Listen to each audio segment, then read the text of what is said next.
About. Hello student, आपको मैं leverage के बारे में पहले भी बता चुका हूँ। वॉइस कॉन्फ्रेंसिंग में भी हमने लेवरेज के एक एक पॉइंट पे बात करी है।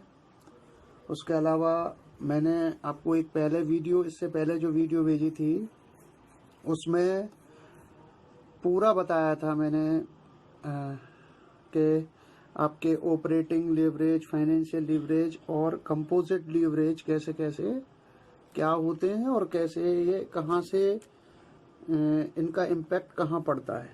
ठीक है, तो आज इस क्वेश्चन के द्वारा और समझ लेते हैं कि लेवरेज क्या होता है और कैसे इसको फाइंड आउट करते हैं। क्वेश्चन दिया हुआ है आपको कि a company has sale of ₹1 lakh, the variable cost are 40% of sale while the fixed operating cost amount to ₹30,000. The amount of interest on long term debt is ₹10,000. ये आपको दिया हुआ है। You are required to calculate the operating, financial and composite leverage and illustrate its impact if sales increase by 5%। तो ये भी निकालनी है कि 5% जब सेल इंक्रीज होती है तो आपका क्या इम्पैक्ट पड़ता है। ठीक है, तो सबसे पहले हम लेवरेज निकाल लेते हैं। तो लेवरेज निकालने के लिए आपको सबसे पहले क्या बनाना पड़ेगा? स्टेटमेंट बनाना पड़ेगा, प्रॉफिटेबिलिटी स्टेटमेंट। क्या बनाना पड़ेगा? Profitability statement. ये सिंपल है, ज़्यादा कुछ नहीं करना है। जैसा मैंने आपको बताया था ना कि EBIT वगैरह कैसे निकलता है, उसी तरह से ये देखना है। तो प्रॉफिटेबिलिटी स्टेटमेंट में सबसे पहले आप क्या निकालोगे? कंट्रीब्यूशन निकालोगे। तो कंट्रीब्यूशन कैसे निकलता है मैंने आपको बताया था। सबसे पहले आप लिख लोगे सेल, कितनी आपकी सेल है। सेल है आपकी दी हुई है क्वेश्चन में 1 लाख, ये दी हुई 1 लाख दी हुई है, तो इसको लिख लोगे। सेल है आपकी 1 lakh,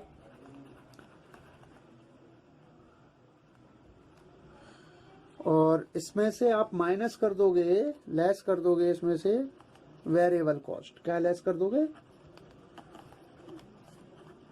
variable cost. Variable cost जो है वो 40% ऑफ सेल है। क्या है? 40% ऑफ सेल। 40% ऑफ सेल है। सेल का 40% मतलब 1 लाख का 40% क्या आएगा? 40,000।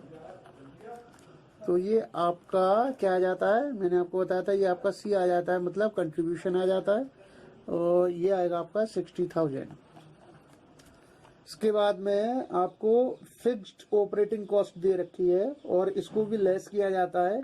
तो इसको लेस करने के बाद में आपकी EBIT आ जाता है, earning before interest and tax. तो इसमें से लेस क्या कर देंगे हम? Less fixed operating cost. Fixed operating cost आपको दे रखी है इसमें, ये देखिएगा आप। Fixed operating cost amount to be 30,000, ये दे रखा है। तो इसको माइनस कर दीजिएगा। 30,000 माइनस हो गए, तो ये आपके पास में जो आएगा अब वो आएगा earning before interest and tax, EBIT। तो ये आ जाएगा आपका 30,000। ये ध्यान देने वाली बात है, ये तो आपको निकालना ही निकालना है, क्योंकि ऑपरेटिंग कॉस्ट निकालोगे तो आपको कंट्रीब्यूशन की जरूरत पड़ेगी, EBIT की जरूरत पड़ेगी, है ना। और इसके बाद में हम इसमें से लेस कर देते हैं। नेक्स्ट जो लेस होता है, इंटरेस्ट लेस होती है। मैंने आपको बताया था जब ऑपरेटिंग समझाया था, जब लीवरेज मैंने आपको एक एक करके समझाया था, आपको बताया था इसमें से लेस क्या कर देंगे। अब क्वेश्चन में आपको केवल इंटरेस्ट दी हुई है। इंटरेस्ट दी हुई है, the amount of interest in long term डेब्ट इज ₹10,000। टैक्स दिया नहीं है कुछ, ठीक है। तो इसमें से क्या माइनस कर देंगे हम? इंटरेस्ट माइनस कर देंगे, लेस कर देंगे इंटरेस्ट ऑन लॉन्ग टर्म डेप्ट 10,000, इसको माइनस कर देंगे तो ये आपके बाद में जो आ जाएगा इसके बाद आपके पास वो कहलाएगा EBT और PBT। ठीक है, प्रॉफिट बिफोर टैक्स कह लो या अर्निंग बिफोर टैक्स कह लो, ये आ जाएगा। तो ये आ जाएगा आपके पास में माइनस करके EBT, अर्निंग बिफोर टैक्स 20,000।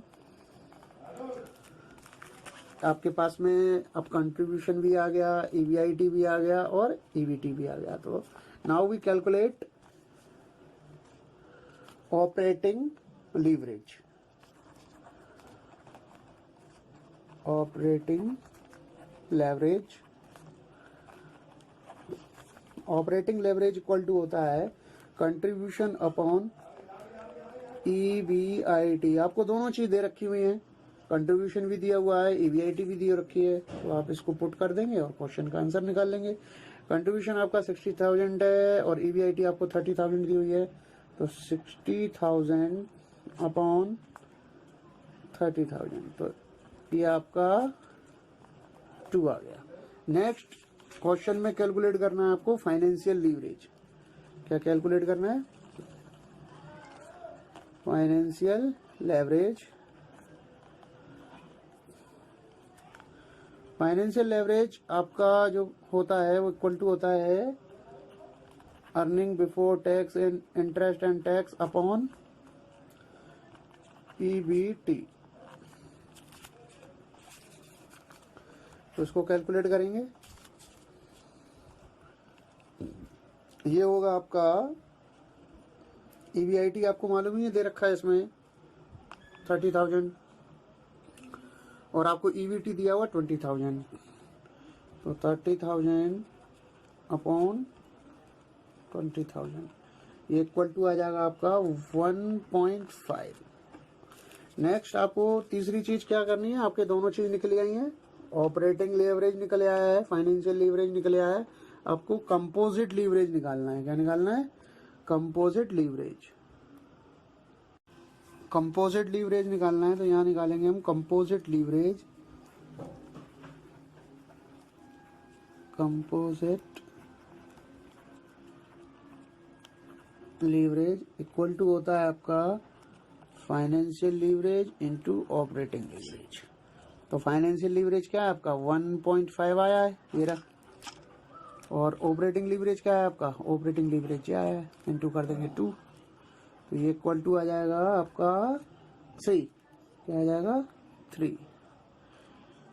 ठीक, तो ये तीनों लीवरेज आपको निकल आए। नेक्स्ट आपको क्या करना है, इसमें क्वेश्चन में दिया हुआ है कि operating leverage, composite leverage and illustrate its impact if sale increased by 5%।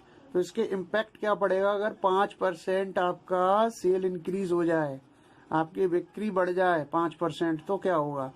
तो इसको नेक्स्ट कैलकुलेट कर लेते हैं।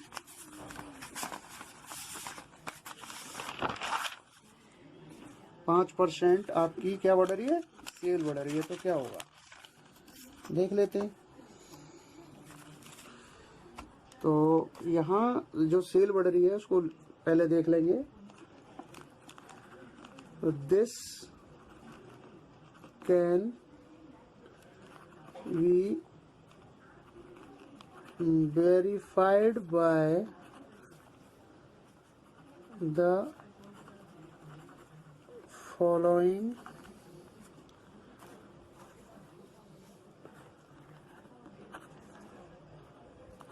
computation when the sales increase by 5%। 5% से बढ़ जाती है तो क्या होता है, यहाँ पर इसका बना लेंगे। तो पहले वही लेंगे सेल्स आपकी दी हुई है 1 लाख।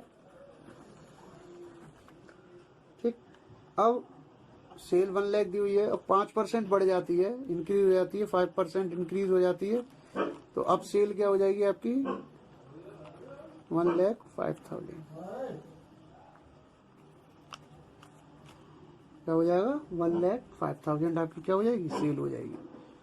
ठीक, 5% बढ़ गई, 1,05,000 हो गई सेल आपकी। इसमें से लेस कर देंगे हम वेरिएबल कॉस्ट। वेरिएबल कॉस्ट भी अब ये जो दी हुई है 40% ऑफ सेल दी हुई है,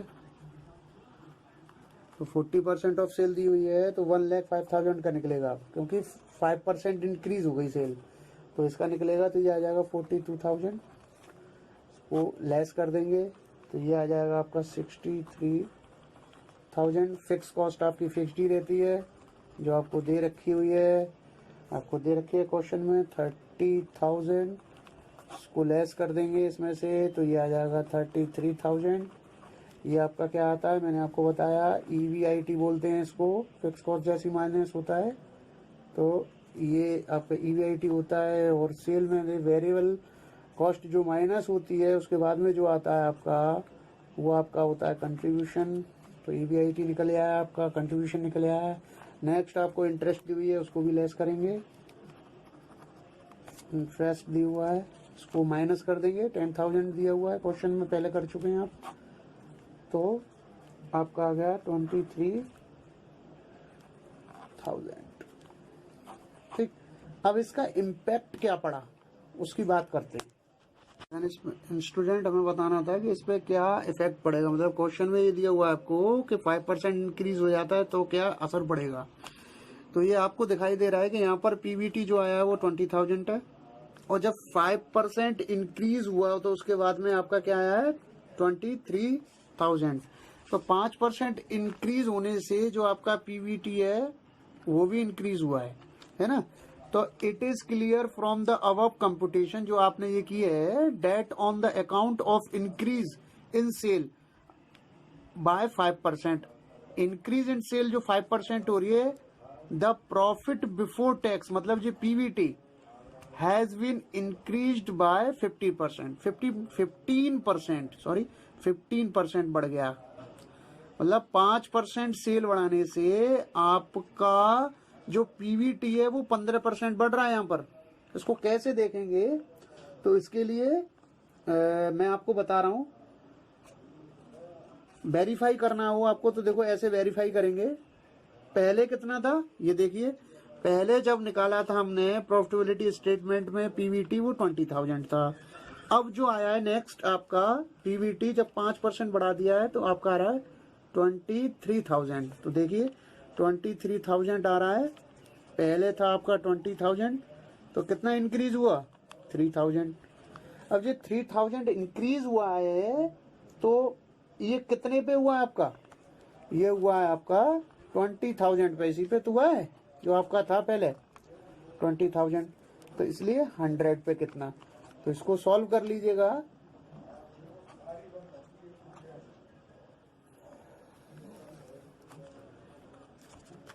ये हो गया 15%, तो ये आपका वेरीफाई भी हो गया कि हाँ 15% आपका बढ़ा है।